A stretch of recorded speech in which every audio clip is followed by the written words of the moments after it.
para Lennon en este día. Doy gracias a la vida, Alejandro. No es un acto de vanagloria, sino de agradecimiento a la providencia, de que tengo 3 hijos, nobles, humildes, maravillosos. A Dios la gracia y a su madre, que es tan noble como ellos. Señores, la cesantía.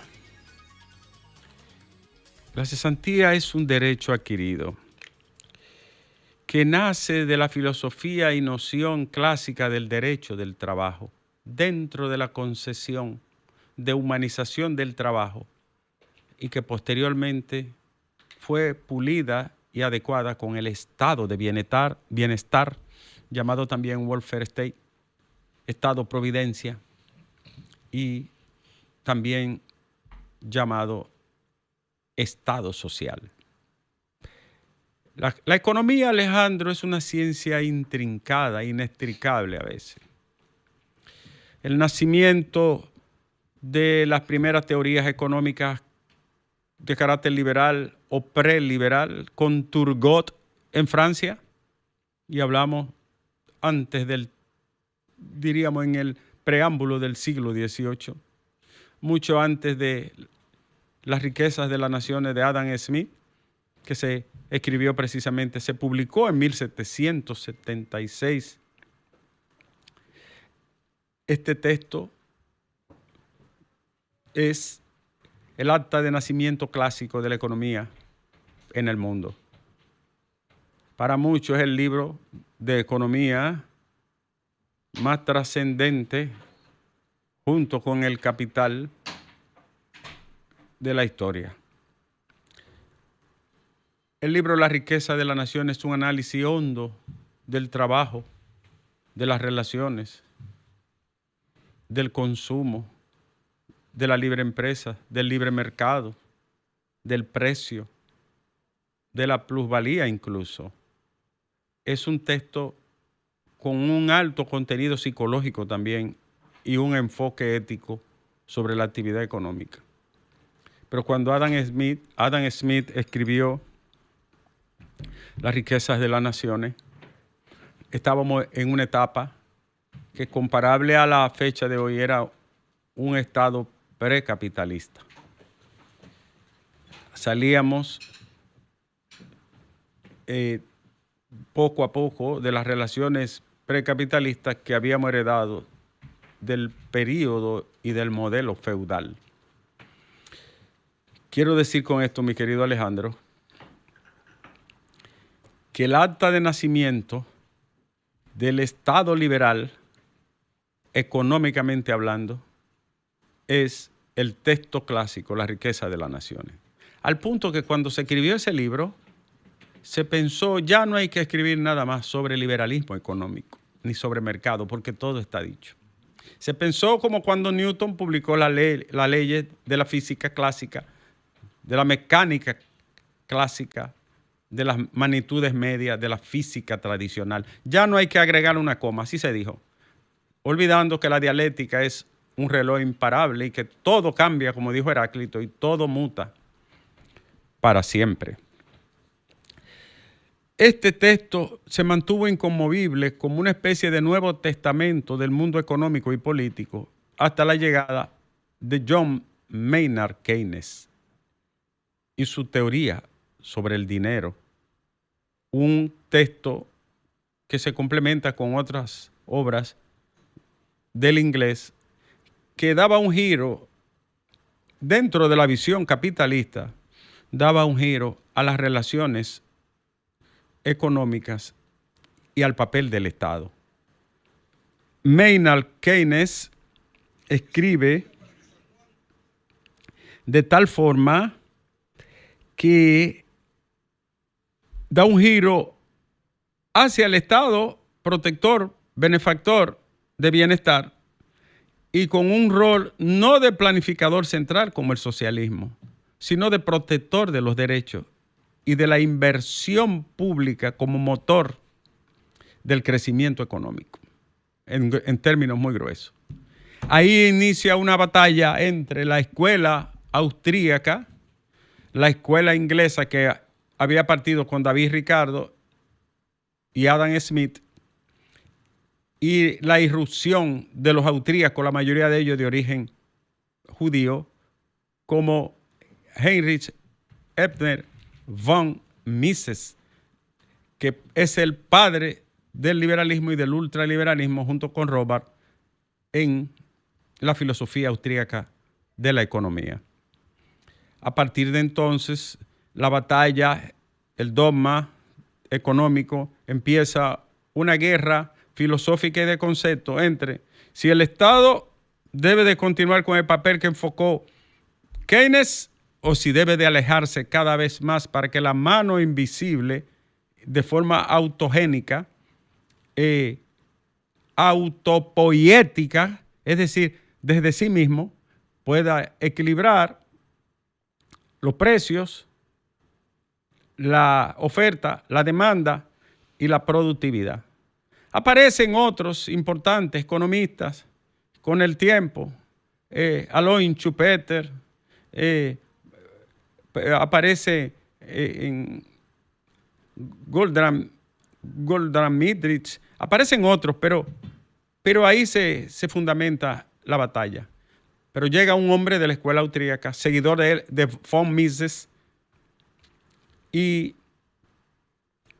que le da un giro por completo a la historia económica y al pensamiento económico.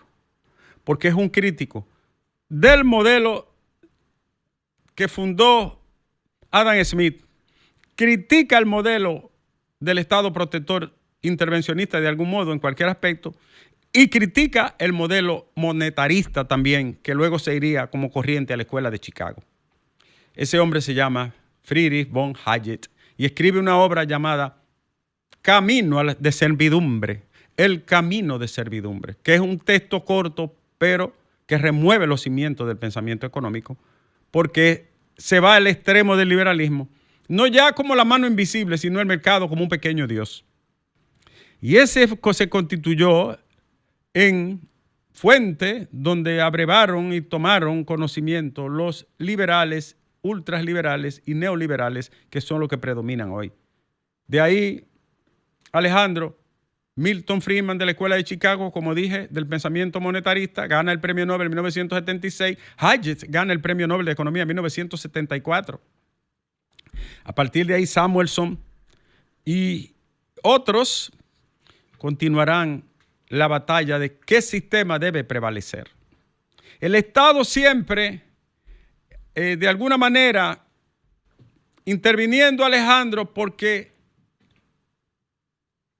la propiedad privada y la empresa privada y el mercado en sí tienen virtudes, pero no para ser justos, ni para repartir, con equidad, con justicia, con igualdad. Y por eso el Estado siempre tuvo que intervenir. Ahora, ¿qué ha pasado? De aquellas cenizas del liberalismo ultra, se ha extremado a una visión de un Estado empresarial. ¿Qué significa esto, Alejandro? Se postula hoy, en esta época, cuando ustedes ven un Javier Milei, ustedes no están viendo a una persona que está allí porque sí. Es una corriente, es una filosofía, es un canon económico que parte con la creencia de que lo privado tiene más virtud, la privatización es mejor modelo que la estatización y el mercado está más cerca de Dios y de los bancos que cualquier otra entidad en el mundo económico. En palabras sencillas, se ha pretendido privatizar la riqueza y los recursos y solo estatizar la seguridad y la vigilancia del Estado. Y esa es la batalla que estamos librando. Cuando ustedes escuchan hablar de neoliberalismo, de liberalismo a ultranza, no es más que ese enfrentamiento que ha pasado ya de la teoría a la práctica, donde se han fundado incluso corrientes como el acuerdo, ¿cómo se llama?, de Washington, el consenso de Washington del año 89 al 92. Y antes de eso, las primeras nociones prácticas del liberalismo que encabezó el señor Ronald Reagan y Margaret Thatcher en Inglaterra. El mundo de hoy tiene más riqueza, sí. Produce más mercancía, sí. El mundo de hoy tiene más esperanza de vida, sí. El mundo de hoy tiene más libertad, sí. Tanto es así, para que vean que estoy haciendo un comentario fuera de pasiones, que en el año 1850, plena revolución industrial en Inglaterra, y luego la máquina de vapor, que cambió por completo el mundo y la producción y la economía, la diferencia que había entre un rico y de un pobre en el año 1850, 60, Alejandro, era 1-3.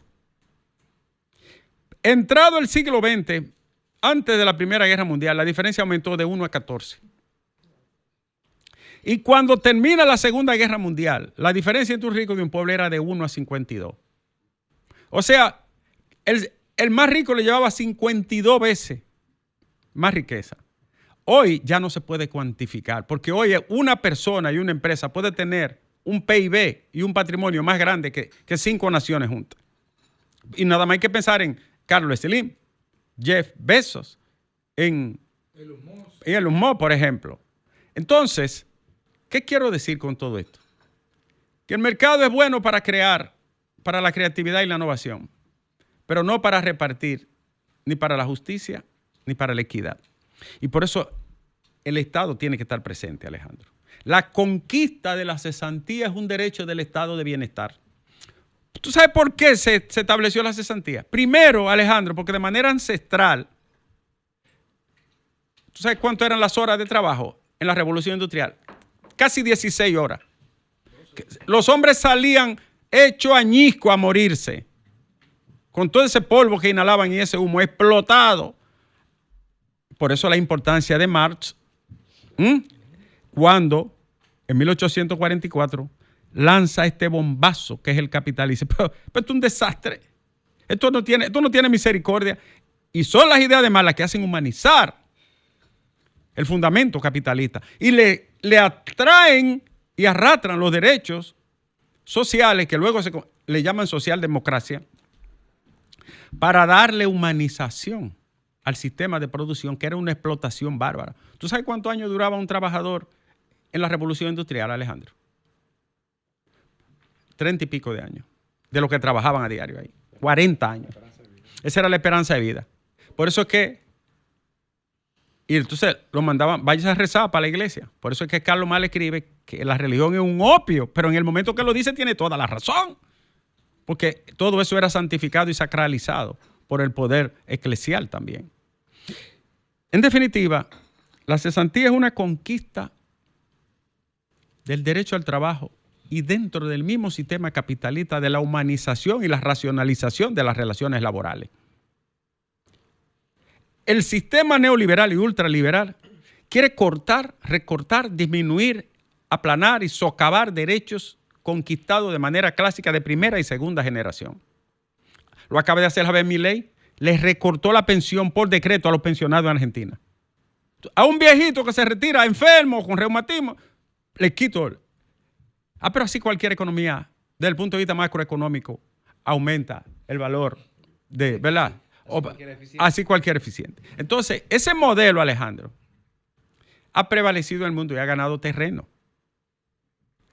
Ha ganado la batalla momentáneamente Mises y Hayek frente a Maynard Keynes y al propio Amartya Sen, premio Nobel de Economía hindú, 1998, que entró con una crítica y su especialidad es la exclusión y la pobreza. Y por eso ganó el premio Nobel. Un genio. Ahora, ¿por qué digo todo esto?